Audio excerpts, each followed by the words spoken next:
Qual a sua opinião sobre existir atualmente uma constante presença de teorias marxistas e socialistas dentro de universidades? Veja, a teoria marxista, com a qual eu concordo,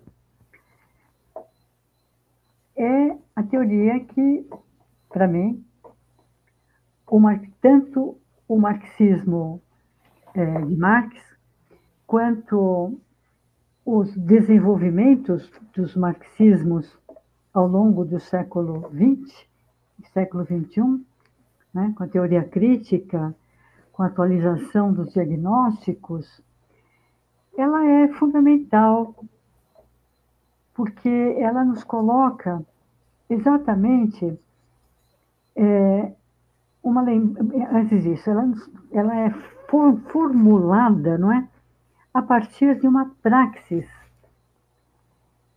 de um autor chamado Marx, né, que tinha um profundo mal-estar com a sociedade que ele vivia, que era profundamente exploradora de humanos por humanos, que era profundamente desigual e que se aprofundava cada vez mais na direção da destruição dos humanos pelos humanos.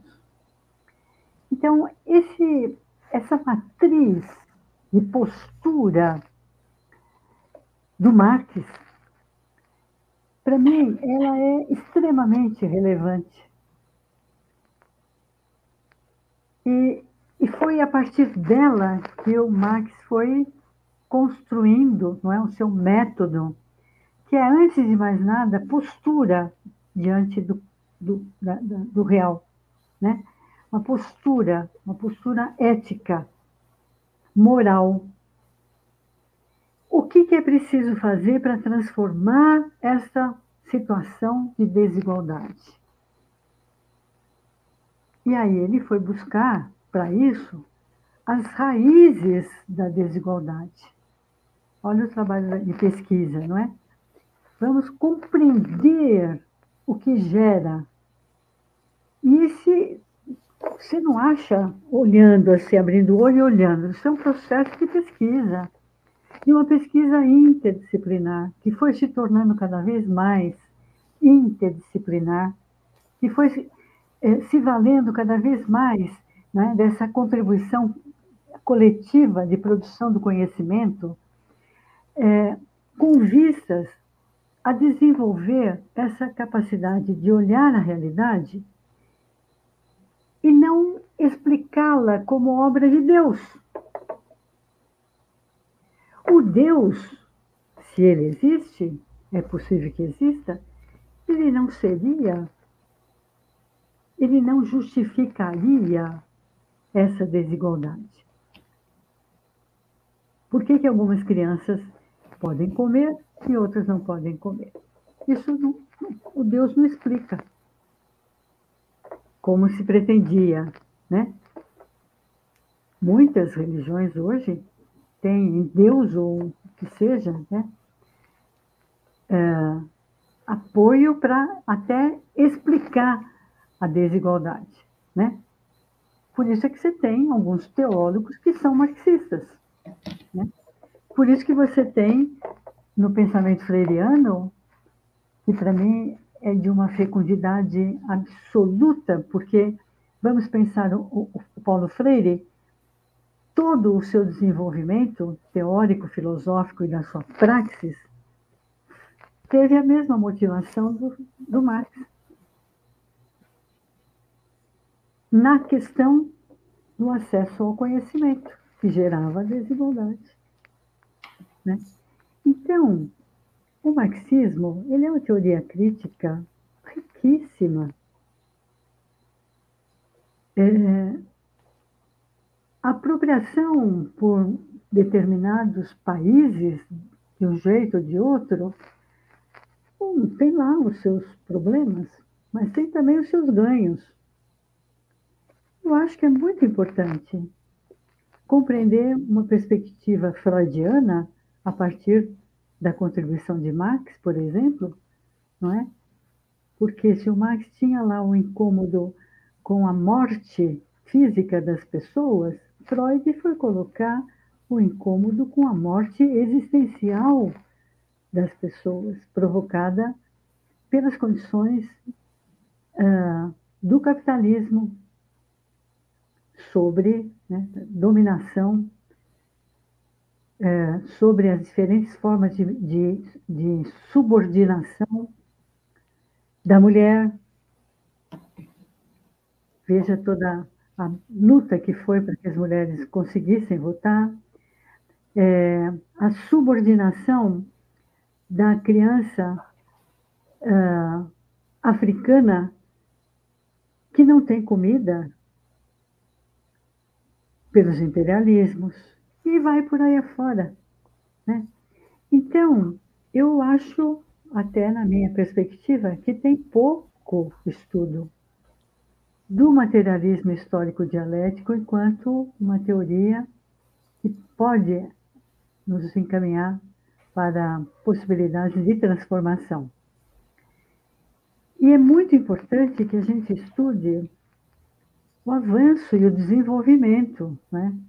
Vamos lá aprender com Gramsci, que é posterior, como eu já citei, com os frankfurtianos, mas vamos também aprender com autores mais recentes que vêm de várias áreas, inclusive da economia, da sociologia, da filosofia, da psicologia, como eu coloquei, mas também de autores da área das geociências, né? O que significa compreender a queda da barreira de Brumadinho? Não sei se vocês se lembram desse desastre que foi, não é? Caiu a barreira, por quê? Porque ela estava construída com o menor gasto possível. E aqui eu estou me lembrando, se vocês ainda têm um tempinho, eu vou contar esse caso. Uma vez eu estava trabalhando na formação de professores do ensino técnico em Natal.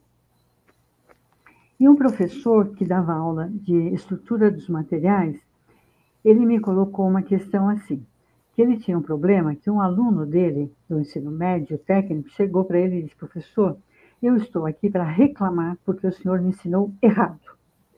Diz: o que eu ensinei errado?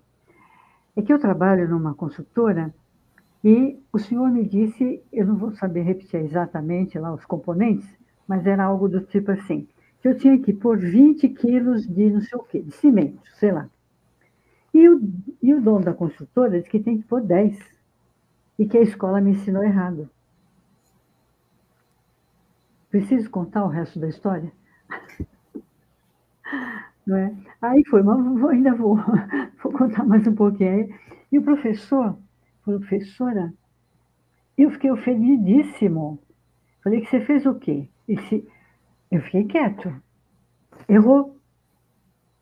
Errou. Porque você não trabalhou, sabe o que você errou? Você não trabalhou o pensamento crítico desse aluno. Por que a consultora mandou por 10 e não 20?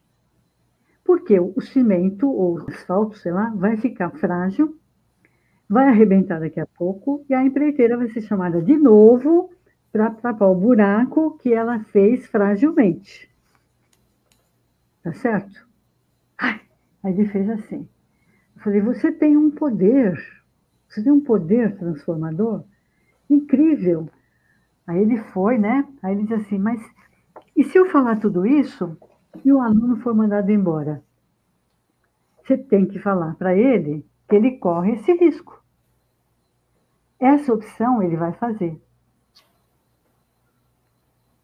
Aí ele falou: bom, e aí vamos que vamos. Aí eu já fui ampliando a revolução do professor, né? Porque eu disse: aí o seu estudante pode fazer, sabe o quê? Ele põe 10. Aí ele vai na rádio do lugar, ou na prefeitura, ou num órgão público, ou na comunidade, e denuncia Fala, olha, aprendi que tem que pôr 20, sabe por quê, pessoal? Porque senão vai furar a conta. E aí vai mobilizando setores da sociedade. Veja, a partir de um conceito de estrutura de materiais.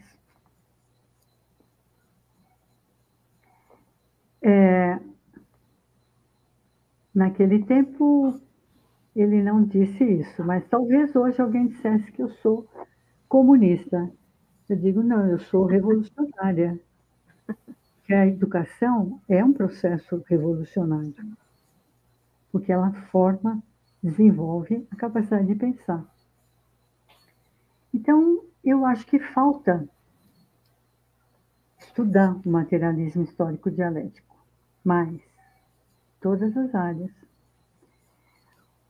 Diferente do que eu estou dizendo, eu não sou dogmática. Tá claro? Que eu acho que é isso que a gente precisa ter clareza.